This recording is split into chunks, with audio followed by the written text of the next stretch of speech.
မောင်ဘဝအတွက်မောင်မမေပြီးရင်မောင်တန်မှုအထားရဆုံးအမျိုးသမီးလေးပဲ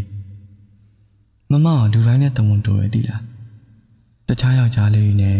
အယောတဝင်နေတာမျိုးလည်းမောင်မကြိုက်ပါဘူးမမကမောင်ချုပ်ချယ်နေတာမျိုးလည်းမဟုတ်ဘူးလေမောင်ကတန်မိုးထားလုံးလုံးသာပြောပြနေတာမမမကြိုက်တာရဲ့ဆိုပုံမှန်လေးပြောလေမောင်အကောင်းဆုံးပြုပြင်ပေးမှာပေါ့ပြီးတော့မမအများကြီးတောင်းပေးစရာမလိုမောင်အတွက်တန်မိုးအထားရဆုံးနဲ့သစ္စာရှိရဲ့မိန်းမပဲဖြစ်ပေလေညောင်းမမကနည်းနည်းလေးပဲမောင်ပေါ်မှာကောင်းပေးမောင်ကမမပေါ်မှာအများကြီးပြန်ကောင်းပေးမယ်တင်ကြတာတခုကတော့မောင်မမပေါ်မှာဘယ်တော့မှမဖောက်ပြန်ဘူးဆိုတာလေမမတယောက်တည်းကိုပဲသစ္စာရှိချစ်သွားချင်တာအဘွား